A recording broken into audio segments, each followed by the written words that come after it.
Yeesh.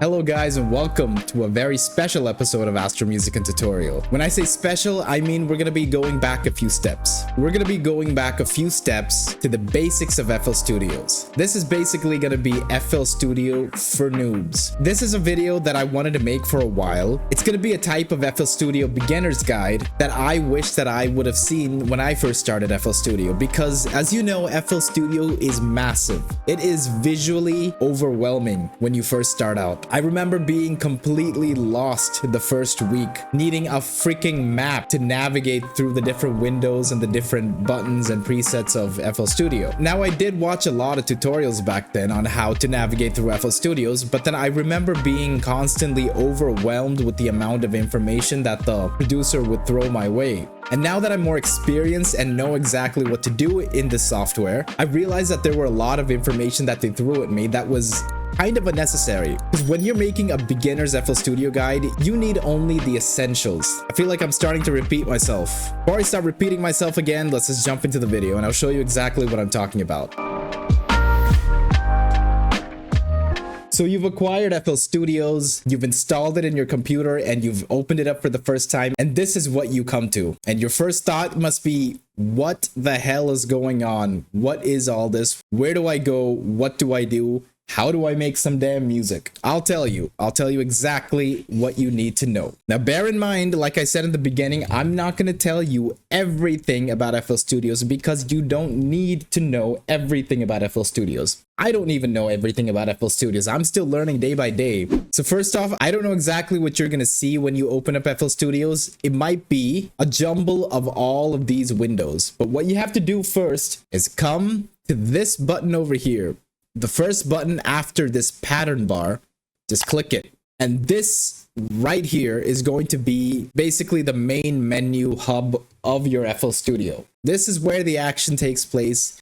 This is the canvas that you're going to be painting your music in. This is where you're going to arrange your chord progressions, your melodies, all your sounds into a full beat. These numbers represent bars. 1 bar, 2 bar, 3 bar, 4 bar, and according to the tempo, if you just keep moving this little cursor thing around, you can see up here how many seconds of the song you've created. Right now it's only 8 seconds, but this can go all the way up to 29 minutes, I think. If you want to make a song for 29 minutes, go ahead. So this is the canvas. This is what you're going to be painting, and right now it's empty because you don't have any sounds loaded in. You haven't made any chord progressions or melodies. By the way, this canvas is called the playlist. So whenever I say playlist, I'm going to be referring to the canvas.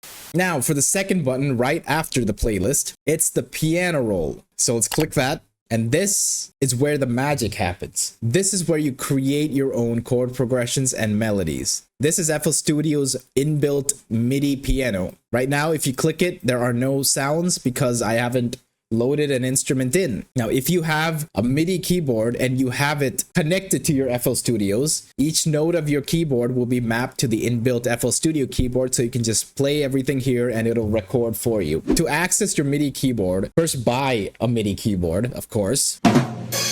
Once you've physically connected it to your PC, go to your options. There'll be a MIDI settings. Click that, and your MIDI piano name will appear as one of these output options. Just click on that and you should be good to go. Let's leave the piano roll for now. Now for the third button, right after the piano roll. This is the instrument rack or the channel rack. This is where you're going to be loading all your sounds and your instruments. Right now, I don't have anything loaded in. It's just a default sampler. Now, if you're using FL Studio for the first time, chances are the sounds that you're going to see right here are going to be the default kick, snare, hi-hat, and perk, I think. You can just delete all of that. If you want to delete it, all you have to do is right-click on the name and click delete. But what I'm going to do is I'm going to press replace. And when I hover over the replace button, it's going to show all the sounds that I have, all the plugins. If you're a beginner to FL Studio, if you're using it for the first time, you're not going to have 60-70% of these sounds because these are sounds and instruments that I found and I've downloaded. But you will have these stock sounds.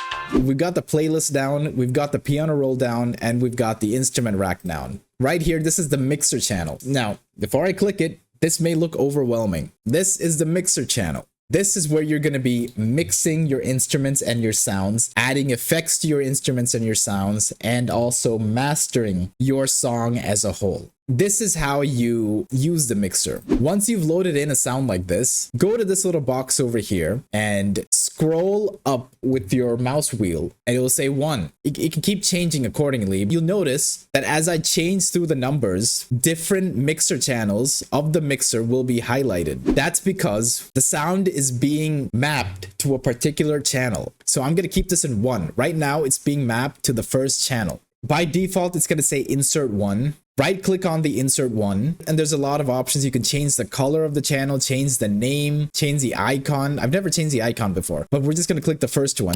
We're just going to write piano. If you want, you can change the color. I don't usually do this, but let's just do it for the sake of this video. And click the tick mark, and there, that has become your piano channel. So when you play whatever you've recorded,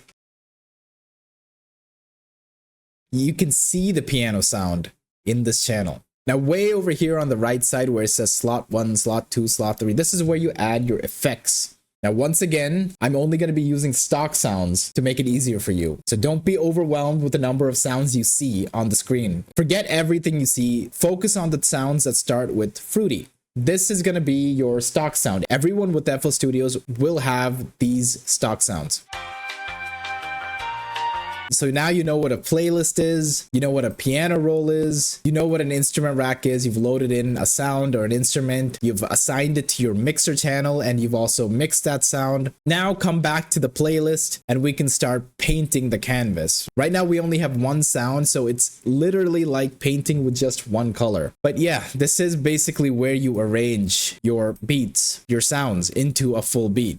Also, this little section here where it says pat and song, very, very important. Pat refers to the piano roll and song refers to the playlist. This is usually for when you're recording or listening back to a sound. For example, I'll show you. When it's on song mode, whatever you've pasted in your playlist, whatever you've drew in this canvas, that's what's going to play. You can see this cursor moving and it'll just keep going until the end of your sound. If you have it on pattern mode, and if I play it, you'll notice there's nothing moving over here. That's because the piano roll is what's playing. So make sure you know the difference between pattern and song mode. Sometimes people will have it on pattern mode while being in the playlist window and they won't understand why nothing is moving over here. But while it's on pattern mode, if you just click here, it will just automatically become song. But that doesn't apply to the piano roll. If you go to the piano roll and click over here, it will not take you to the piano roll. Bear that in mind. It's very important. Now, the fifth and final menu button that I'm going to explain is the browser menu. Now, this isn't completely essential. I'm going to explain it to you only because of one thing. It's a problem that I faced recently, and that's when I realized the importance of that button. If you noticed, there is a menu over here to the left, a very cool looking menu. So this is the menu which contains your sample packs. Sample packs are basically folders to keep your drum sounds or different types of sounds in. Like the stock plugins, FL Studio will also have its own stock drum sounds that you can locate in the same menu. But all of these you see here are sample packs which I've found on the internet or bought myself. This is a very crucial menu. It's a very important menu. And you have the option to keep it open like this or to close it, just to get more access to the view of the canvas, I guess. I usually keep it here. But in certain situations, this button will become active. This button, the browser button, will become enabled. I don't know how. Sometimes it'll happen. When that gets enabled, the menu disappears. It disappears and there's no way to pull it back. It's gone. This happened to me a few months back for the first time, and I didn't realize what was going on. I couldn't understand why I couldn't pull it back. So that's why I'm telling you about the browser button. If a situation like this occurs and you can't access your browser menu, just remind yourself that the browser button must be enabled. So you have to go and enable it again. Just click it one time and voila, the menu will pop back. That's the only reason why I'm telling you about the browser button, because a problem like that may happen and you just need to know and just remember to activate the browser button. These 5 are the most essential out of these menu buttons. You don't really need to know anything else. I don't use any of these other buttons or any of these. I know what these are.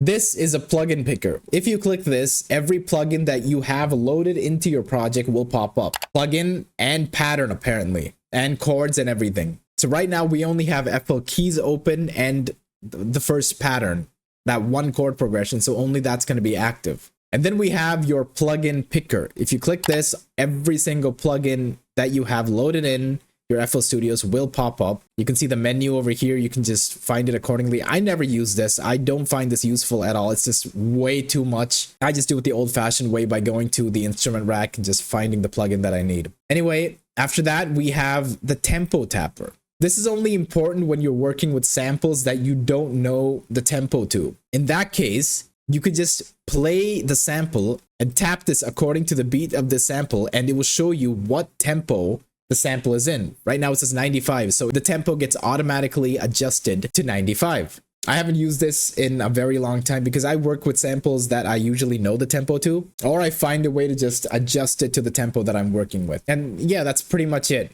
Those are the most important buttons of this menu. Everything else you really don't need, so I'm not going to bother explaining. If I do explain, it's just going to make you even more confused. I still only use these essential buttons because that's all I need. At the end of the day, that's all you need to make a song.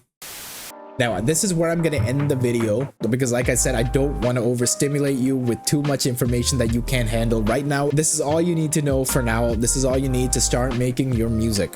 But if you like this video and you want me to continue this series and dive a little bit more deeper into FL Studios and show you different things, different tricks that I use to make production more easier for me, comment down below and like the video because I only want to continue this series if it's actually useful to you guys. So yeah, I'm Ijo, I'm a lo-fi producer. Check out my music in the description. Like and subscribe if you like this video. Go and check out my other videos, my older ones. I'm pretty sure you'll like them. And yeah, that's it for today.